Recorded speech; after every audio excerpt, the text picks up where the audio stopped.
Crime report India में आपका स्वागत है। अखाड़ा परिषद के अध्यक्ष महंत नरेंद्र गिरी के अंतिम दर्शनों के लिए संत समाज का पहुंचना शुरू हो चुका है। मुख्यमंत्री आदित्यनाथ ने भी महंत को अंतिम श्रद्धांजलि दी। उन्होंने मौत को लेकर उठ रहे सवालों पर कहा कि 4 पुलिस अधिकारियों की टीम जांच कर रही है, दोषियों को बख्शा नहीं जाएगा। योगी ने कहा कि संवेदनशील मामला है, बयानबाजी ना हो। उधर ADG law and order Prashant Kumar ने कहा कि महंत नरेंद्र गिरी का पोस्टमार्टम किया जा रहा है, निष्पक्षता के साथ मामले की जांच हो रही है और आरोपी आनंद गिरी को प्रयागराज लाया जा रहा है, जिसे हिरासत में लिया जा चुका है।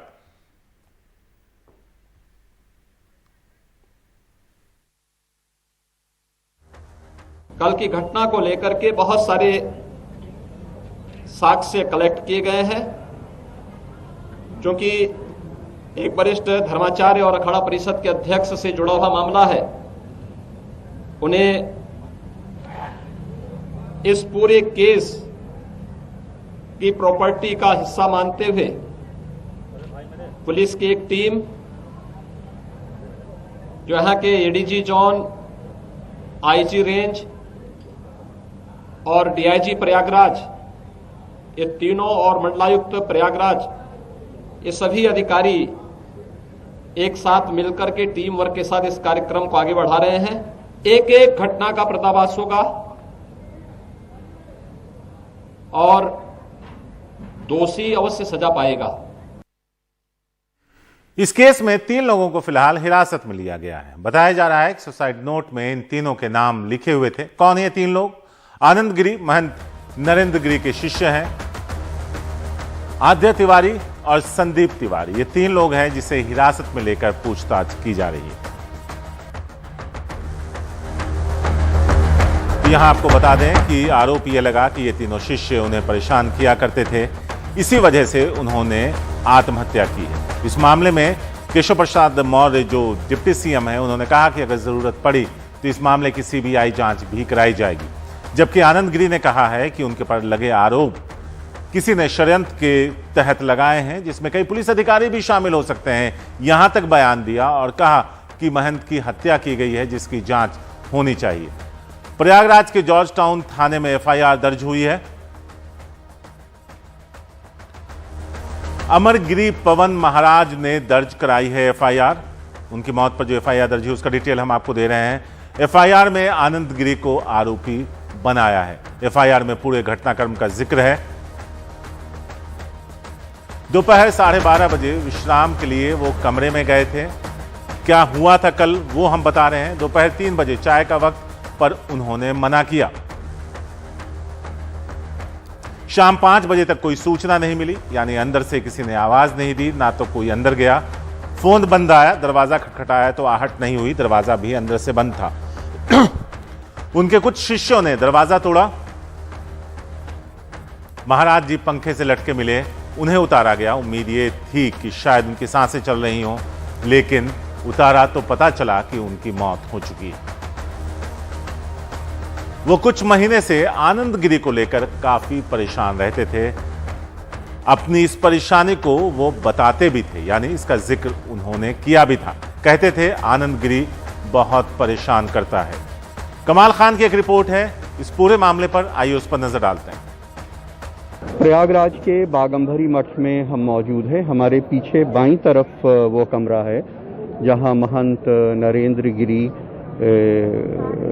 की मौत हुई है, और ये बताया गया है कि कमरे में वो फांसी से लटके हुए थे और कमरे का दरवाज़ा तोड़ करके उनको निकाला गया। और दाहिनी तरफ जहाँ पे भीड़ नज़र आ रही है, ये वो जगह है जहाँ पे उनका पार्थिव शरीर दर्शन के लिए रखा गया है और लोग यहाँ पे दर्शन करने के लिए आ रहे हैं। थोड़ी देर पहले मुख्यमंत्री योगी आदित्यनाथ आए थे यहाँ दर्शन करने के लिए।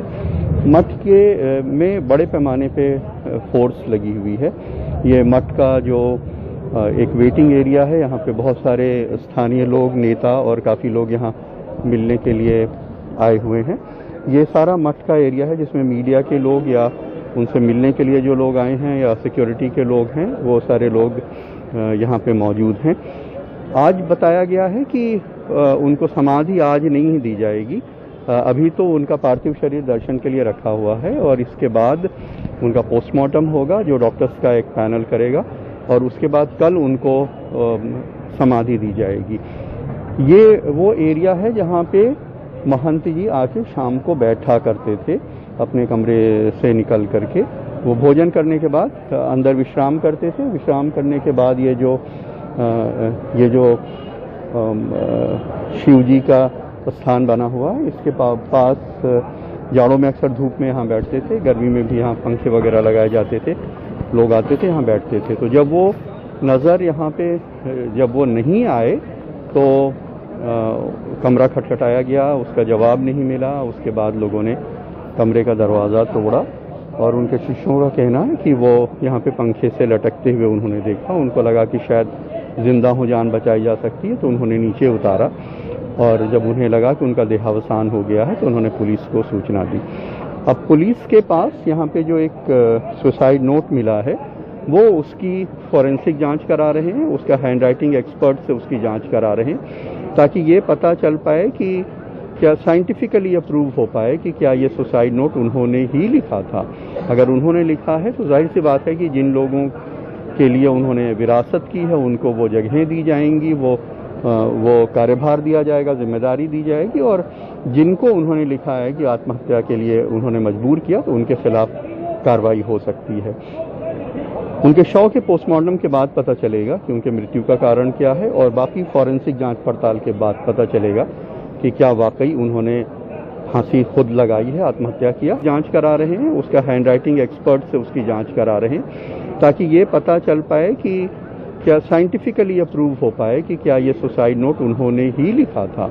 अगर उन्होंने लिखा है तो जाहिर सी बात है कि जिन लोगों के लिए उन्होंने विरासत की है उनको वो जगहें दी जाएंगी, वो कार्यभार दिया जाएगा, जिम्मेदारी दी जाएगी, और जिनको उन्होंने लिखा है कि आत्महत्या के लिए उन्होंने मजबूर किया तो उनके खिलाफ कार्रवाई हो सकती है। उनके शव के पोस्टमार्टम के बाद पता चलेगा कि उनके मृत्यु का कारण क्या है और बाकी फॉरेंसिक जांच पड़ताल के बाद पता चलेगा कि क्या वाकई उन्होंने फांसी खुद लगाई है, आत्महत्या किया है या उनकी हत्या हुई है।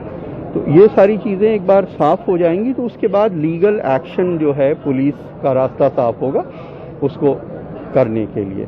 बहरहाल उनके जो शिष्य आनंद गिरी हैं उनको हरिद्वार में हिरासत में ले लिया गया है। उनके खिलाफ आत्महत्या के लिए उकसाने का मुकदमा दर्ज हो गया है आईपीसी की दफ़ा 306 में। क्यों एक ही शख्स के ऊपर मुकदमा इसलिए दर्ज हुआ है कि उनके एक शिष्य अमर गिरी ने उनके खिलाफ FIR कराई है। हालांकि ये बताया गया है कि सुसाइड नोट में उन्होंने अपने 2 और शिष्यों को इसके लिए जिम्मेदार बताया है, लेकिन चूंकि फॉरेंसिक जांच नहीं हुई है और अभी ये तय नहीं है कि ये सुसाइड नोट उन्होंने ही लिखा है। ये तय हो जाएगा तो उसके बाद आगे लीगल एक्शन होगा। प्रयागराज में नितिन गुप्ता और राजेश गुप्ता के साथ कमाल खान, NDTV इंडिया। यूपी के डिप्टी सीएम केशव प्रसाद मौर्य ने कहा कि जरूरत पड़ी तो इस मामले की CBI जांच कराई जाएगी।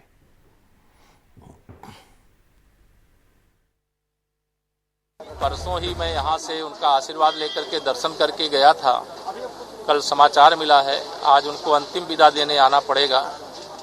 यह सोच करके सुन करके ही मैं बता नहीं सकता हूं क्या बीत रही है हम लोगों पर।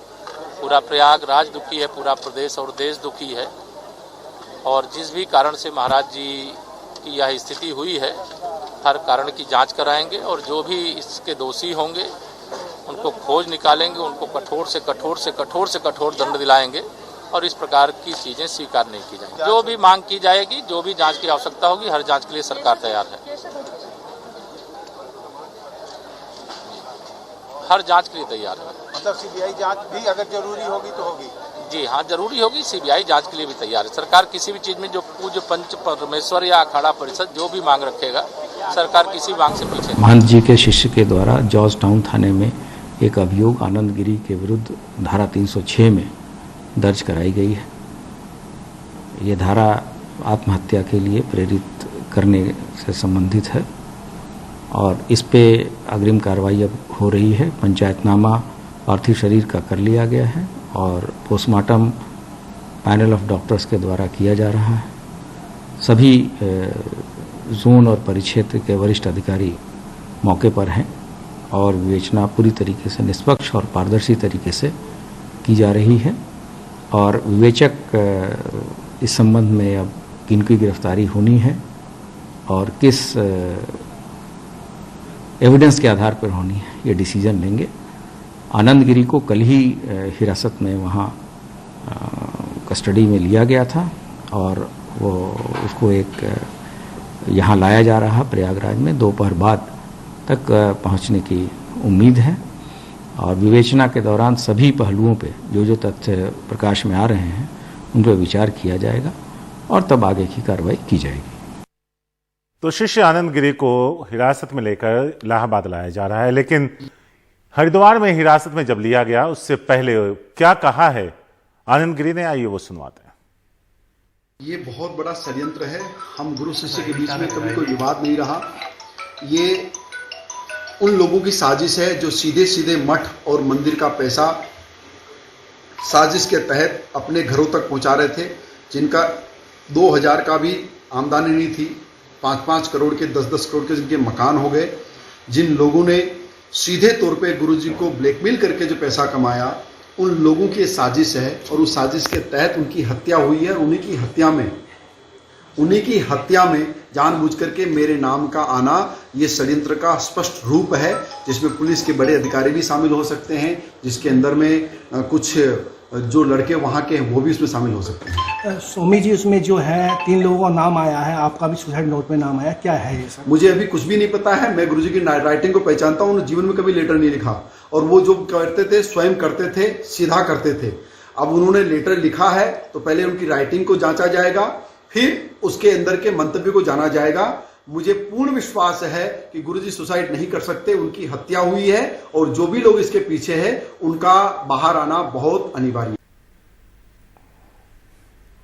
मुंबई कोर्ट ने राज कुंद्रा को सोमवार को पोर्नोग्राफी मामले में जमानत दे दी। आज राज कुंद्रा जेल से रिहा हो गए। साथ ही उसके सहयोगी यश ठाकुर के खिलाफ लुकआउट नोटिस जारी किया गया है। फिलहाल राज को 50,000 के मुचलके पर जमानत दी गई।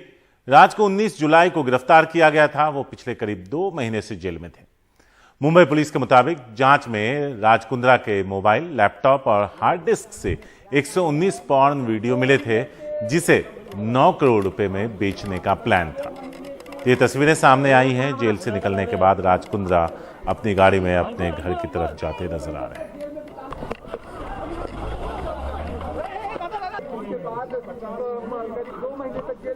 सोहित मिश्रा है हमारे साथ इस बारे में ज्यादा बात करने के लिए। सोहित, कोर्ट में और क्या क्या हुआ और जेल से निकलने के बाद कोई प्रतिक्रिया आई राज कुंद्रा की?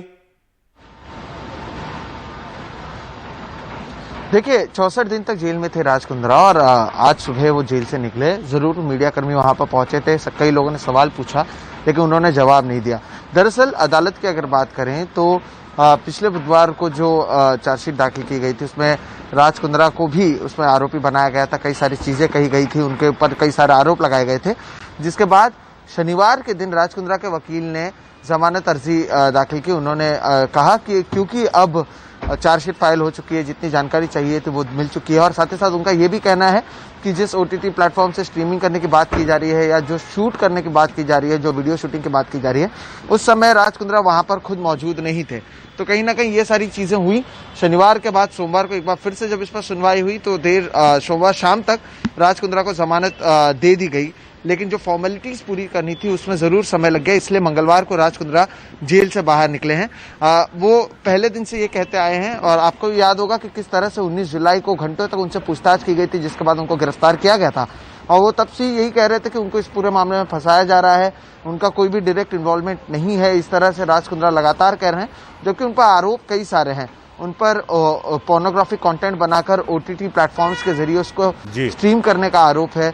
इसके अलावा हवाला से मनी लॉन्ड्रिंग का आरोप, ऐसे कई सारे आरोप उन पर लगे हुए हैं। और कहीं ना कहीं राज कुंद्रा इसीलिए 2 महीने से ज्यादा समय तक बिजनेसमैन होने के बावजूद कई जगहों पर हमने देखा है कि काफी मशहूर शख्सियत वो हैं, लेकिन इसके बावजूद 64 दिनों तक वो जेल में थे और अब वो बाहर निकले हैं। मीडिया से जरूर बात नहीं कर रहे हैं, लेकिन ये देखना अहम होगा कि क्या इसमें आगे कोई कार्रवाई होती है या राज कुंद्रा अपनी ओर से कोई सफाई देते हैं क्या। क्योंकि कल जब ये ऐलान हुआ था या इसका फैसला हुआ कि उन्हें रिहा किया जाएगा, वो जमानत पर बाहर आएंगे, तो शिल्पा शेट्टी ने जरूर एक पोस्ट किया था, एक पॉजिटिव पोस्ट किया था। तो परिवार जरूर राहत की सांस फिलहाल ले रहा है, लेकिन मामले में आगे क्या होता है ये देखना होगा। सोहित, आपको यहाँ रोकना चाहेंगे। अखिलेश यादव कुछ कह रहे हैं, आइए वो सुनते हैं। पुलिस पर भरोसा नहीं है Akhilesh ji? Sitting high court के जज जांच करेंगे तो सब सच्चाई बाहर आ जाएगी। जो भी दोषी होंगे उनके खिलाफ कार्रवाई होगी। ये जांच का विषय है, जांच के बाद ही पता लगेगा कि साजिश क्या थी इसमें। आप बुलडोजर वाली बात कह रहे थे, तो क्या सरकार से किसी मुकेश यादव को आप सुन रहे थे, जो महंत नरेंद्र गिरी की जो मौत हुई है उस पर वो कह रहे हैं कि हाई कोर्ट के जज, जो सिटिंग जज है, उससे जांच कराई जाए। और इसी क्राइम शो में अब आगे एक और खबर है, वो बताते हैं। अमेरिकी ई कॉमर्स कंपनी अमेजन के ऊपर रिश्वत देने का आरोप लगा है। अमेजन के कानूनी अधिकारियों की ओर से भारतीय अधिकारियों को रिश्वत देने के मामले की जांच होगी। केंद्र सरकार इस मामले की जांच कराएगी। केंद्र सरकार का कहना है कि भ्रष्टाचार को लेकर जीरो टॉलरेंस की नीति, ये देखने की जरूरत है कि यह कब शुरू हुआ और जिन्होंने भी कानून तोड़ा है उनके खिलाफ सख्त कार्रवाई। केंद्र सरकार के सूत्रों के मुताबिक अमेजन लीगल फीस के तौर पर 8,500 करोड़ से अधिक खर्च कर रही है। ये देखने का समय आ गया है कि यह पैसा कहां जा रहा है। इधर अमेजन ने भी इस मामले की जांच शुरू कर दी है। जांच एजेंसी द मॉर्निंग कंटैक्ट्स की खबर के मुताबिक कंपनी इस आरोप की जांच कर रही है कि उनकी ओर से दी गई कानूनी फीस का इस्तेमाल रिश्वत के तौर पर किया गया। कंपनी ने अपने एक वरिष्ठ अधिकारी को छुट्टी पर भी भेज दिया। और इस मामले पर अमेजन की ओर से बयान आया है। वो क्या है बयान, जरा उस पर भी नजर डालते हैं कि उन्होंने क्या कुछ कहा है अपने बयान में। बयान में कहा गया कि भ्रष्टाचार के प्रति हमारी जीरो टॉलरेंस की नीति, हम अनुचित कार्यों के आरोपों को गंभीरता से लेते हैं, उनकी पूरी जांच करते हैं और उचित कार्रवाई करते हैं। इस समय हम किसी खास आरोप या किसी जांच की स्थिति पर कोई टिप्पणी नहीं कर रहे हैं, उनके प्रवक्ता का बयान।